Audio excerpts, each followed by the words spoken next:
And we will mute me. You are good. Hello, everyone, and welcome to the 9/9 of 2020 Mother Mary Monthly Message. This is Samara Grace Daniels, and I'm coming to you from the little town of Cornville outside Sedona, Arizona. And today is going to be a very, very special broadcast because Mother Mary really wants us to step up our involvement in all of the changes that are occurring in the world. And for each of us, that might look quite different, but nonetheless, there's a place for each of us and a role for each of us in this time. And so I've been channeling Mother Mary since 1997. It's taken me to lots of amazing places in the world. And most of all, it's connected me with a tribe of amazing, amazing people, some of whom are on the Zoom call, and some of whom will hear this at another point in time. Mother Mary is not only the mother of Jesus, she is the mother of all of us. And so she carries that divine mother energy. So I wasn't raised Catholic. And so even if you don't have a particular devotion to Mother Mary, I invite you to open your heart and listen to the words of love that come from Divine Mother. So let me just take a moment and bring her in.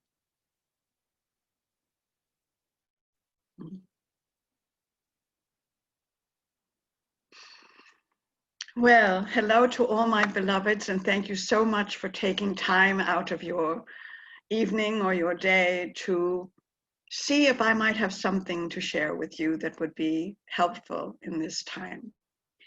I think that some of you may be concerned about fires, about the virus, about politics, about your own health, your family, friends, your environment, and all of that. And so tonight, I really want to give you not only the idea of hope, but a very powerful tool that some of you have used in the past, but it's a little like having the aspirin in the medicine cabinet and forgetting to take it. Using the violet flame is a practice and an energetic transmission that allows you to not only be your human self, taking care of your human body, your friends, your family, your pets, your yard, your flowers, and all of it. The violet flame is about really aligning yourself as a transmuting energy of divine love. Let me say that again. Using the violet flame is aligning yourself with the divine energy that, of course, is for everyone. But it's saying in a way, I'm here, I will help, I will align myself and allow this beautiful energy to flow not only to me and fill me, but through me. Because so much of what we're seeing in the world, you all are doing a beautiful job of praying and sending light and all of that. But I want to remind you of something that I think you might be overlooking. And that is what you see in front of you or on the news or in the media is a consequence of a series of actions or inactions. Let me say that again. What you see that has already manifested is a consequence of a series of actions or inactions. And so when you try to respond only to the effect, you don't always go all the way back to the cause and remedy the cause so that that effect will have much less likelihood of manifesting again. So what we're working with when we use the violet flame is the energy of creation, manifestation, the causal plane from which things manifest. And so it's a very powerful understanding. Now, for example, if you're a firefighter and you're out in those dreadful fires, You're chopping, you're watering, you're dropping, all sorts of flame retardants. You're putting your physical body in harm's way. And of course, we are praying and sending our love and our great appreciation for all that are doing such a difficult thing. But I want you and those of you that are listening to understand, as much as we honor those on the front lines, the nurses, the doctors, the healthcare workers, all of them who are working so diligently with what has already manifested. Imagine for a moment that you can certainly continue to send them your love and your support. But meanwhile, you want to go back to the causal plane to see where did this all come from and how could you provide an energy of light that might mediate or remedy that cause. Wow. So I'm kind of assigning you the possibility of being, again, a co-creator, and again, being a person who is aligned with the highest light for the highest good. So let me give you an example. Almost everything that you see in the world right now that causes you consternation, concern, depression, sadness, frustration, comes from a single cause: neglect. Neglect. Neglect. I want you to really understand that. When so much of the earth has been neglected in terms of keeping it healthy, keeping it balanced, keeping the population and the open space and the various things that would be helpful in balance, and instead has been neglected out of a lack of concern, out of a lack of forward thinking, out of a lack of love, et cetera, et cetera. So just take a moment, and if it feels right to you, and of course I always tell people, if it's not feeling right to you, then don't do it. But imagine for just a moment that you are able to not only notice and see the consequences of neglect, whether it's the fires or the virus or any number of things, that you can come back and understand that you will choose to use your own light and energy and to activate the violet flame that's here for everyone. It's here for everyone. It comes from understanding that you are part of creation. And so again, rather than dealing with the effect, which is very difficult when it's so profound, you can go back to the beginning and say, all right, I will choose to be a caregiver, a nurturer, a lover, a medicine man or woman in the world. Now what begins to happen is that rather than drawing back in horror and overwhelm from what you see out there, you come back into your I am presence. You come back into your holy chalice of light. You come back into who you really are, and you say, all right, I see the effects of neglect. And certainly there's no shortage of where to look to see that.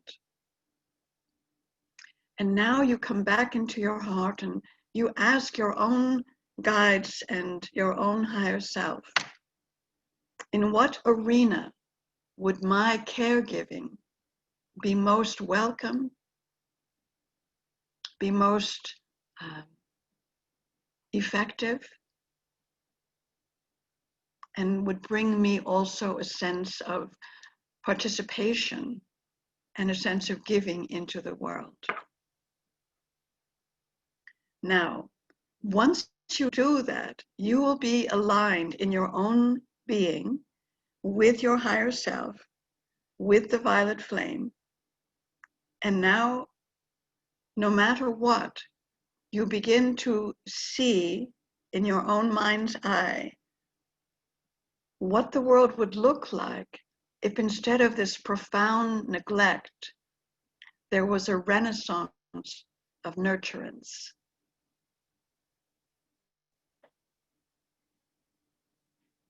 A renaissance of nurturance. And when you start to sort of feel into that, it's going to take you back to sort of a big blank slate in some cases. Take education, right? My goodness, we have so much appreciation for the teachers and the staff that are overwhelmed with what is the safe way to do this? What's the effective way to do this? And yet in another way, they're still using so much of the old curriculum. And so what I would suggest in this particular case is that you take a look and say, what do children need to know? And what is the most powerful and engaging and enlivening way to help them understand and gain wisdom and gain confidence in themselves? And again, you might not immediately get an answer, but maybe there's a school-age child in your life, in your neighborhood,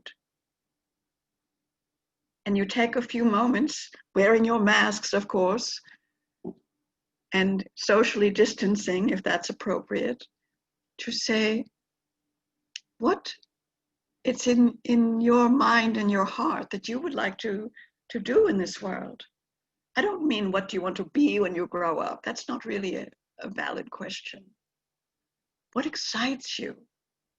Tell me about what you saw today outside, if they were able to go outside. So this renaissance is really about imagination and rekindling the spirit of nurturance. Now, many of you are history buffs, and you can go back and look at different cultures that have used everything from the Socratic method of learning to the native tribes who would send people out on, vision quests. And you can begin to think about what would be the most full and rich education for the children of this world today. And just let that bubble up. Another renaissance is so needed in the world of the aging. We see this horrific situation in nursing homes where if one gets it, then, pretty much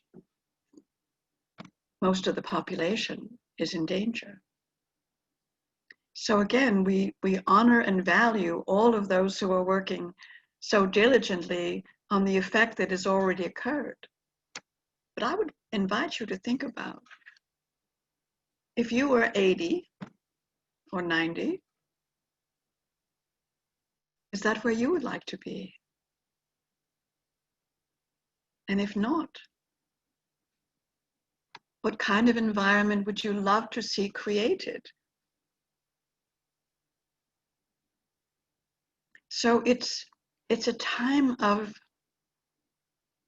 the old is fading away. And the effect of all of that greed and lack of nurturance and neglect is what we see.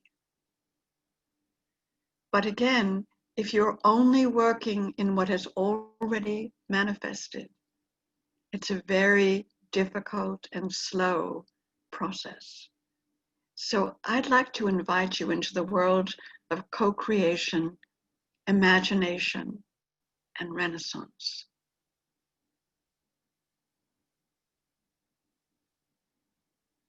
It's a way to be a co-creator, a pioneer, an artist, a writer, a teacher, a healer, a lover, a friend.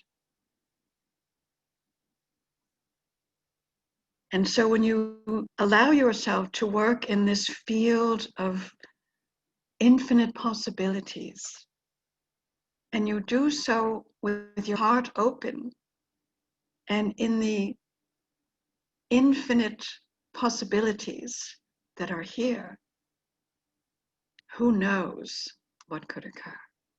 Who knows? Because right now, all of these very difficult effects are causing people a great deal of anxiety and loss. And so we do need to help them. We do need to help them grieve if that's appropriate. But without hope, without a different future, there's not much to look for and to live for. And so in just a moment, I'm just going to invite you to invite Saint Germain and the violet flame to be activated or reactivated or reignited or brighter than it's been in your life. And for each of you, it is your permission that makes a difference and your willingness to say, yes, I would like to have that violet flame to transmute my limitations of what I think is possible and open to this idea of a renaissance, this idea of how we are meant to live in community, in co-creation, in coherence, in love. And so for some of you, you may close your eyes. For some of you, you may put your hand on your heart. It's whatever feels right. And so what I do is I call upon the great and wisdom of Saint Germain. And in this moment, I invite the energy of Saint Germain to transmit into each of you that have chosen this, that are willing, the most powerful violet light that you have ever felt, the most powerful violet stream pouring into your crown chakra, illuminating it as if you were wearing a bejeweled crown, and aligning your heart, your mind, and your body with the highest light for the highest good, in keeping and in harmony with your I am presence, with your soul agreement, with your willingness, and with your heart.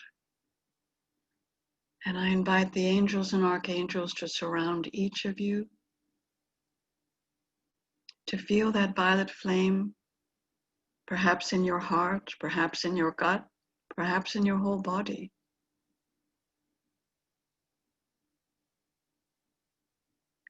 And to realize that with your willingness to say yes, all you're really doing is casting aside the idea that you don't matter and that you can't make a difference and that you're just one little person. And feeling the greatness of so many who've gone before you, who did it in their way. Whether that was Mother Teresa, sent to India, who picked up the first one on the street,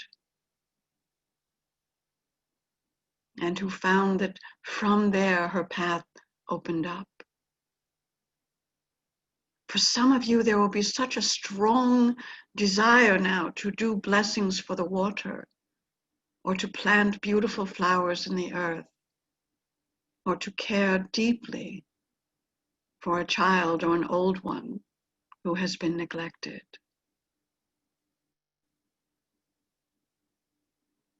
And so I'm inviting Saint Germain to clear your eyes, to clear your heart, to clear your life,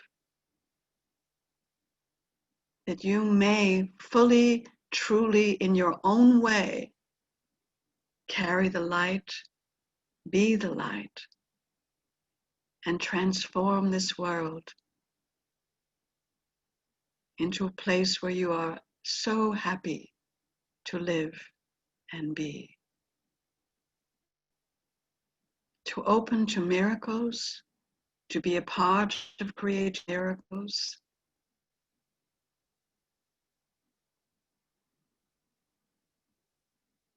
and to use your voice, whether that's in writing or emails or speaking out, to offer words of encouragement, of honesty, of integrity, and of love.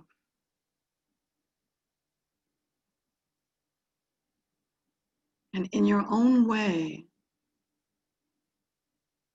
to say in your own heart, I see a world of love.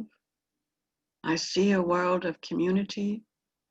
I see a world where children thrive and the old ones are held with such dignity and in places of wisdom.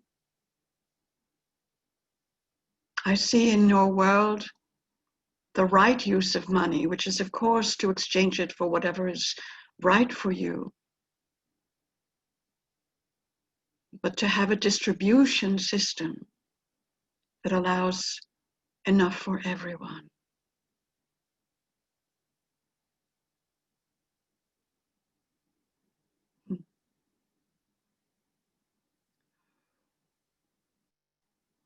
So now we have simply helped you to feel and see what was always there, that you are an earth keeper, a light bearer, a bringer of love,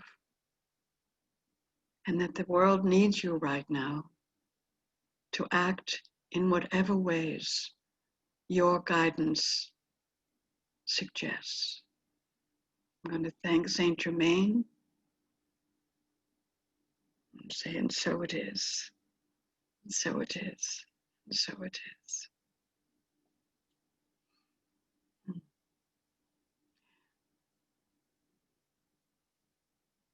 Before I leave the recording, what I want to urge everyone to do with this violet flame is continue to envision all that we've spoken about. But in the meantime, in the world of effects, continue to support whichever arena calls to you. And most assuredly, part of that is to use your voice in speaking out for accountability for every single elected official in your government. Tell them you're watching. Tell them you're listening. Tell them what's important to you. Don't let them off the hook. Accountability is a part of creation. You all know what it's like when someone has promised to do something for you and then they don't do it. It feels a level of betrayal. And many of you just sort of suck it up and, well, you know, that's how it is and that's how some people are. But we can't do that anymore. All of you are part of the system that has elected the various people in your various locations, statewide, citywide, countywide, etc.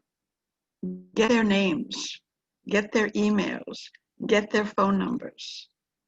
Acquaint yourself with who is representing you and tell them what you want and what you don't want. That's part of living in this world. So while we're creating the Renaissance, we still need to dot our I's and cross our T's and tell the elected officials that it's not all right to close down the post office. And so many of you did. At least for now, they're putting some protection there. But you can imagine what would happen if no one spoke up. All of these marches that you see are part of an ongoing decades and decades looking for justice. That might not be your thing, and that's all right. But it doesn't mean that if you see something unjust, you're silent. And it doesn't mean that if your elected official closes their eyes and ears, that you say, oh, well. Someone said the price of liberty is eternal vigilance. And it's time to be vigilant. So for all of my beautiful ones, we are with you. But it's your hands that are needed now. Your light in the world that is needed now. Your responsibility that is needed now. And most of all, your joy and your imagination. I look forward to seeing you and seeing all the creations as they come and as they're revealed. I send you all my greatest love and my wish for the world you deserve to live in. Namaste.